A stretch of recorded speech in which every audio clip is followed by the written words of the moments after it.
Students please lesson भी पढ़ लेते हैं। India is a country of vast geographical expense. India जो हमारी कंट्री है उसमें बहुत लंबी चौड़ी जोग्राफिकल एक्सपेंस मतलब काफ़ी दूरी तक फैला हुआ है। In the north, it is bound by the lofty Himalayas. Lofty means परतदार।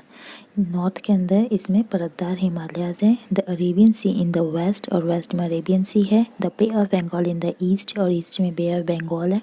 And the Indian Ocean in the south और साउथ में हमारा इंडियन ओशन है। Wash the shores of the Indian peninsula और ये तीनों तरफ से इन तीन ओशन से घिरा हुआ है, इसे हम पेनिनसुला कहते हैं। India has an area of about 3.28 million square kilometre. India का एरिया 3.28 मिलियन स्क्वायर किलोमीटर है। The north south extend from Kashmir to Kanyakumari is about 3200 kilometre. और जो नॉर्थ साउथ है वो कश्मीर से लेकर कन्याकुमारी तक इसकी जो लंबाई है वो 3200 किलोमीटर है। And the east-west extend from Arunachal Pradesh to Kutch is about 2900 kilometre और ईस्ट से वेस्ट तक यानी अरुणाचल प्रदेश से लेकर कच्छ तक इसकी चौड़ाई 2900 किलोमीटर है। The lofty mountains, the Great Indian Desert, the northern plains, the uneven plateau surfaces and the coast and island present a diversity of landforms। और अलग अलग लैंडफॉर्म्स की जो विभिन्नताएं हैं वो किस में जाहिर होती है, जब हमें किसी जगह पे लॉफ्टी हिमालयाज दिखते हैं, अनइवन प्लेट्यूज दिखते हैं, ग्रेट इंडियन डेजर्ट दिखते हैं, नॉर्थर्न प्लेन्स दिखते हैं या फिर कोस्ट और आइलैंड्स भी नज़र आते हैं। There is a great variety in the climate और यहाँ पे क्लाइमेट, वेजिटेशंस, वाइल्ड लाइफ और यहाँ तक कि लैंग्वेज और कल्चर में भी काफ़ी वैराइटीज़ हैं। इन दिस डाइवर्सिटी, इस विभिन्नता में, डाइवर्सिटी मीन्स विभिन्नता, वी फाइंड यूनिटी, यूनिटी यानी एकता, हमें यूनिटी मिल जाती है। That is reflected in tradition that bind us as one nation, जो कि हमारे ट्रेडिशंस में झलकती है और जो हमें एक नेशन में बांधे रखती है। India has a population of more than 120 crore since the year 2011। India की जो पॉपुलेशन है वो सन 2011 से 120 करोड़ है। It is the second most populous country of the world after China और हमारी जो इंडिया है वो वर्ल्ड के पॉपुलेशन में दूसरी रैंक पे आता है, पहली रैंक पे चाइना है। लोकेशनल सेटिंग, अब हमारी जो इंडिया है उसका लोकेशन सेटिंग कैसा है। India is located in the northern hemisphere, हमारा इंडिया नॉर्थर्न हेमिस्फीयर में है। The tropic of cancer 23 degree 30 north passes almost half way through the country from south to north.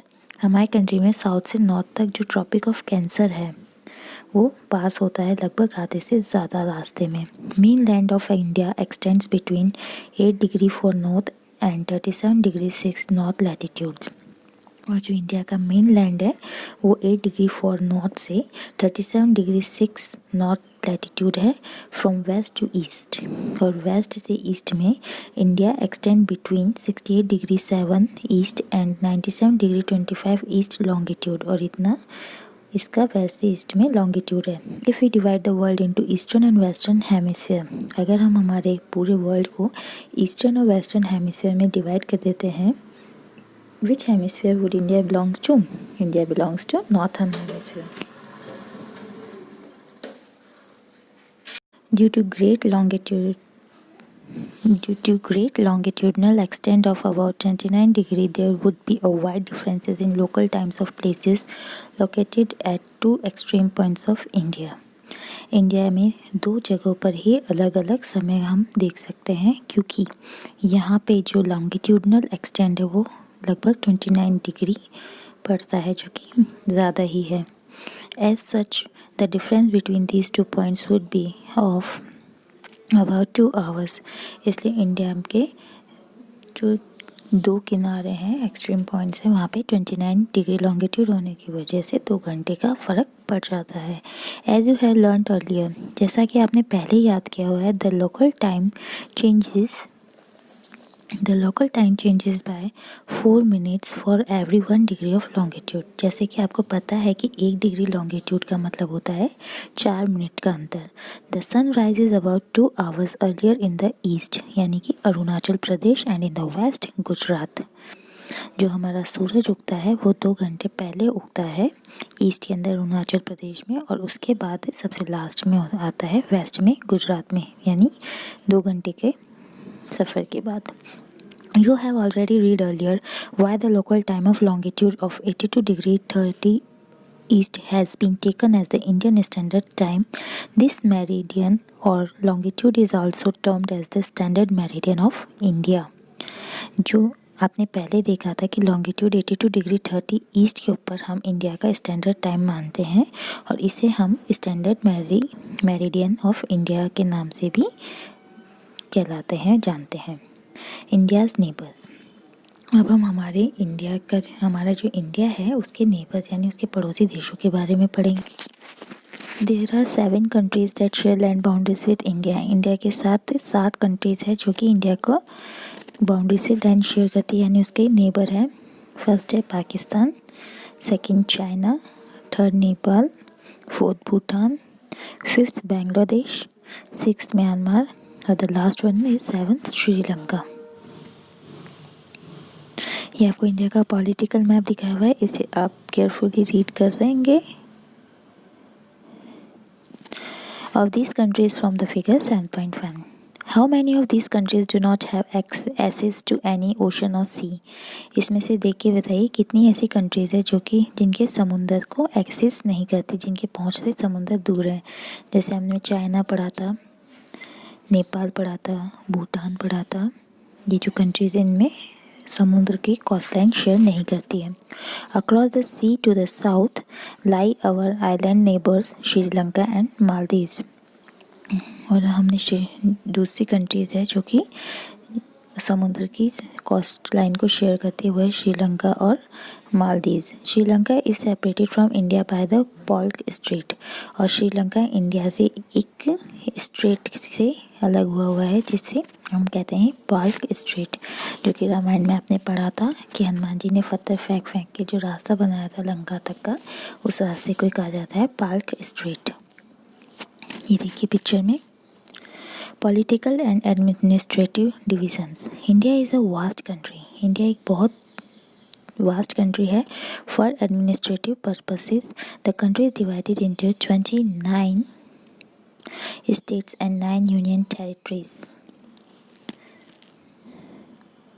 Administrations की वजह से हमने इंडिया को 29 स्टेट्स और 9 यूनियन टेरिटरीज में डिवाइड किया है। Delhi is the national capital. The states have been form mainly on the basis of languages. Delhi हमारा नेशनल कैपिटल है और कई स्टेट्स यहाँ पे लैंग्वेजेस के बेस पे बनी है। Physical divisions. India is marked by a diversity of physical features such as mountains, plateaux, plains, coast and islands. Standing as sentinels in the north are the lofty snow-capped Himalayas. अब देखिए हमारी जो पूरी country है वो mountains, plateau, planes, coast और islands में भी डिवाइडेड है। जो हमारे नॉर्थ में है वो परतदार और स्नो से ढके हुए हैं, ऐसा लगता है जैसे उन्होंने स्नो की कैप पहन रखी है, ऐसे हिमालयज़ है। हिमालय का मतलब है हिम प्लस आले, मतलब अबॉर्ड ऑफ स्नो, बर्फ़ से ढके हुए। The Himalayan mountains are divided into 3 main parallel ranges. Himalayan mountains को भी हमने 3 पैरेलल रेंजेस में बांटा है। पहला है the northern most of the great Himalayas और हिमाद्री। फर्स्ट है हिमाद्री जो कि नॉर्दर्न साइड में पड़ता है। The world's highest peak are located in this range. Middle Himalayas और Himachal lies to the south of Himadri. और जो मिडल हिमालय है जिसे हम हिमाचल कहते हैं वो हिमाद्री के साउथ की तरफ पड़ता है। Popular hill stations are situated here. और हिमाचल में काफ़ी पॉपुलर हिल स्टेशंस हैं। The Shivalik is the southern most range. और जो इस साउथर्न मोस्ट रेंज है उसे हम शिवालिक कहते हैं। The northern India plains lies to the south of the Himalayas. They are generally level and flat. These are formed by the alluvial deposits laid down by the rivers, the Indus, the Ganga, the Brahmaputra and their tributaries. जो northern Indian plains हैं जो कि south Himalayas के south की तरफ पड़ते हैं वो जनरली फ्लैट हैं और लेवल में है, जो कि एलुवियल सॉइल के जमा होने से बने हैं। और इन एलुवियल सॉइल को कौन लाया है? इंडस, गंगा और ब्रह्मपुत्र नदियाँ और उसकी ट्रिब्यूटरीज यानी कि उसकी सहायक नदियाँ, जो उससे निकलने वाली छोटी छोटी नदियाँ हैं। These river plains provide fertile land for cultivations। इसी वजह से यहाँ पे सबसे ज़्यादा फर्टाइल लैंड है खेती बाड़ी के लिए। That is the reason for high concentrations of population in these plains। अब यहाँ पे ज़्यादा खेती बाड़ी होती है, इसी वजह से यही कारण है कि यहाँ पे सबसे ज़्यादा इस प्लेन्स में जनसंख्या पाई जाती है। In the western part of India lies the Great Indian Desert। It is a dry, hot and sandy stretch of land। It has very little vegetation। और दूसरी ही तरफ इंडिया के वेस्टर्न पार्ट में बहुत बड़ा ग्रेट इंडियन डेजर्ट है, जो कि बहुत सूखा, गर्म और सैंडी है और यहाँ पे बहुत कम खेती बाड़ी की जा सकती है। To the south of northern plains lies the Peninsular Plateau। It is triangular in shape। The relief is highly uneven। This is a region with numerous hill ranges and valleys। और जो इंडिया का south part है, south है northern planes का, जिसे हम peninsular plateau भी कहते हैं, वो ट्रायंगुलर है शेप में और ये हाईली अनइवन यानी काफ़ी डिफरेंट है, अनइवन है। और ये एक ऐसा क्षेत्र है जहाँ पे काफ़ी सारे हिल रेंजेस और वैलीज देखने को मिलते हैं। Aravalli hills one of the oldest range of the world. World की सबसे पुरानी रेंज है हमारी Aravalli hills. Border it on the north west side, जो कि नॉर्थ वेस्ट साइड का बॉर्डर भी बनकर खड़ी है। The Vindhyas and the Satpuras are the important ranges. Vindhyas और सतपुरा इम्पोर्टेंट रेंजेस में आते हैं। The rivers Narmada and Tapi flow through these ranges. और जो रिवर नर्मदा और तापी है वो इस रीजन से बहती है। These are west flowing rivers that drain into the Arabian sea. और जो नर्मदा और तापी रिवर है वो वेस्ट में बहने वाली नदियाँ हैं जो कि अरेबियन सी में जाकर गिरती है।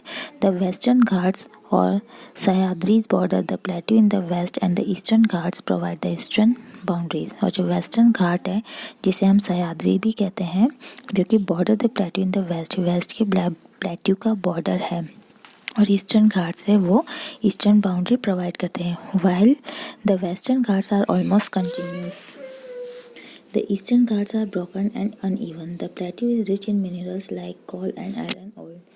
जो ईस्टर्न घाट्स के घाट्स है वो काफ़ी टूटा हुआ और अनइवन है, और जो यहाँ के प्लेट्यू है वो काफ़ी रिच हैं, यानी यहाँ काफ़ी अच्छी मात्रा में मिनरल्स पाए जाते हैं जिनमें कोल और आयरन और शामिल है।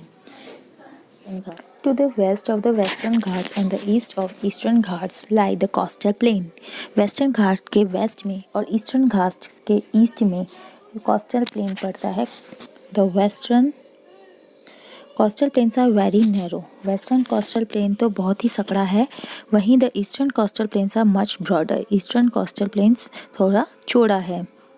There are a number of east flowing rivers। The rivers Mahanadi, Godavari, Krishna and Kaveri drain into the Bay of Bengal। और जो ईस्ट में बहती हुई नदियां हैं जिनका नाम है महानदी, गोदावरी, कृष्णा और कावेरी, वो बे ऑफ बंगाल में जाकर गिरती हैं। These rivers have formed fertile deltas at their mouth। और ये रिवर्स अपने मुहाने पे, जहाँ पे ये रिवर्स का मुंह होता है, वहाँ पे ये एक डेल्टा बनाती है जो कि काफ़ी फर्टाइल होता है। फर्टाइल मीन्स उपजाऊ होता है। The Sundarban Delta is formed where the Ganga and Brahmaputra flow into the Bay of Bengal। जो सुंदरबन डेल्टा है वो गंगा और ब्रह्मपुत्रा के, जहाँ से गंगा और ब्रह्मपुत्रा बहती है, वो इन दो नदियों द्वारा बनाया गया है जो कि बे ऑफ बंगाल में जाकर गिरती हैं। ये कुछ बच्चों के यहाँ पे स्केचेस हैं जिन्होंने डेंजर वाटर्स के बारे में यहाँ पे लिखा है। आगे चलिए। Two groups of island also form part of India। Lakshadweep Island and located in the Arabian Sea। These are coral island located off the coast of Kerala। The Andaman and the Nicobar Island lies to the southeast of the Indian mainland in the Bay of Bengal। और India को islands को भी दो groups में बांटा गया है, जिसमें पहला है लक्षद्वीप आइलैंड जो कि अरेबियन सी में लोकेटेड है और इसे कोरल आइलैंड भी बोला जाता है और ये केरला के कोस्ट के ऊपर है। और दूसरा है अंडमान एंड निकोबार आइलैंड जो कि साउथ ईस्ट के इंडिया के मेनलैंड पे पड़ता है, जिस तरफ बे ऑफ बंगाल आता है। Do you know which group of island were affected by the tsunami in 2004? क्या आपको पता है कि कौन सा आइलैंड है जिसमें सुनामी 2004 आया था। Find out through newspaper reports and by speaking to people how in different ways people face this challenge when tsunami strikes the Indian coast। आपको कुछ न्यूज़पेपर की रिपोर्ट्स और कुछ लोगों से बात करके ये पता करना है कि how in different ways people face, कि किस किस तरह से अलग अलग तरीके से लोग इस सुनामी जैसे जो खतरा होता है जब ये आता है तो कैसे इसको फेस करते हैं। Tsunami is a huge sea wave generated due to an earthquake on the sea floor. जब हम सी फ्लोर पे यानी जब समुद्र के अंदर अर्थक्वेक आता है तो उससे बहुत बड़ी बड़ी लहरें पैदा होती है जिसे हम सुनामी